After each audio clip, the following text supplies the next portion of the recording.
Hi friends, నా videos కానీ మీకు నచ్చినట్టయితే please like and subscribe my channel. ఈరోజు నిండు నూరేళ్ల సావాసం సీరియల్లోని అమరేంద్ర ఆ టెర్రరిస్ట్లో ఫైట్ చేయడానికి బాగీ వాళ్ళున్న ఇంట్లోకి వెళ్ళేసరికి బాగీకి పిల్లలకి గన్ షూట్ చేద్దామని చెప్పి పెట్టి ఉంచుతారు. ఈలోపు అమరేంద్ర తలుపు తోసుకొని వెళ్ళి వాళ్ళని కాపాడుతాడు. అందరితో ఫైట్ చేసి వాళ్ళని కాపాడాలని ఎంత ప్రయత్నించినా సరే అమరేంద్రని ఇద్దరు టెర్రరిస్టులు పట్టుకుంటారు. ఈ లోపల అంజలి అమరేంద్రకి గురిపెట్టిన గన్కి బుల్లెట్కి మధ్యలో అడ్డు వచ్చి దానికి గుండెల్లోని బుల్లెట్ దిగుతుంది.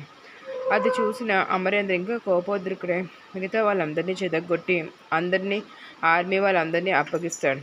ఆ అబ్బాయి టెర్రరిస్ట్ చెప్తాడు, నేను మిమ్మల్ని వదిలేసినా సరే బయట నుంచి ఒక లేడీ ఫోన్ చేసింది, ఆవిడ మటుకు మిమ్మల్ని చంపేస్తుంది నీ ఫ్యామిలీని అని చెప్పి. అమరేంద్ర ఒక్కసారిగా షాక్ గురై ఏంటి ఎవరు ఫోన్ చేశారో అని అనుకుంటారు. ఈలోపు అంజలిని అందరూ కలిపి తీసుకుని హాస్పిటల్కి వెళ్తారు. అక్కడ డాక్టర్స్ క్రిటికల్గా ఉంది కండిషన్, చాలా కష్టం, ఈ అమ్మాయికి బ్లడ్ గ్రూప్ కూడా ఏబీ పాజిటివ్, ఆ బ్లడ్ గ్రూప్ చాలా రేర్ గ్రూప్ కాబట్టి మా దగ్గర అది లేదు అని చెప్పి అంటూ ఉంటుంటే అమరేంద్ర మిగతా వాళ్ళందరూ కలిపి కన్నీళ్ళు పర్యంతం అవుతారు. వాళ్ళకి అర్థం కాదు ఏం చెయ్యాలో అని చెప్పి. ఈలోపు అక్కడికి మనోహరి అంజలిని చంపడానికని హాస్పిటల్కి వస్తుంది. హాస్పిటల్కి వచ్చిన అంజలిని చూసి తనని ఎలా అయినా చంపాలని ప్రయత్నిస్తూ ఉంటుంది మనోహరి.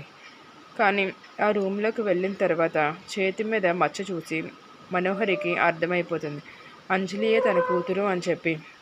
అంజలి తన కూతురు అన్న సంగతి రణ్వీర్కి ఫోన్ చేసి చెప్తుంది. తనని ఎలాగైనా ఇక్కడి నుంచి మనం పట్టుకొని వెళ్ళిపోవాలని చెప్పి. ఈలోపు మిగతా వాళ్ళందరూ షాక్లో ఉంటారు. అంజలిని ఎలా కాపాడాలి అని చెప్పి. అరుంధతి యమధర్మరాజు దగ్గరికి వెళ్ళి అంజలిని కాపాడమని ప్రాధేయపడుతూ ఉంటుంది. యమధర్మరాజు కనికరించి అంజలి ప్రాణాలని ఇస్తారు తిరిగి.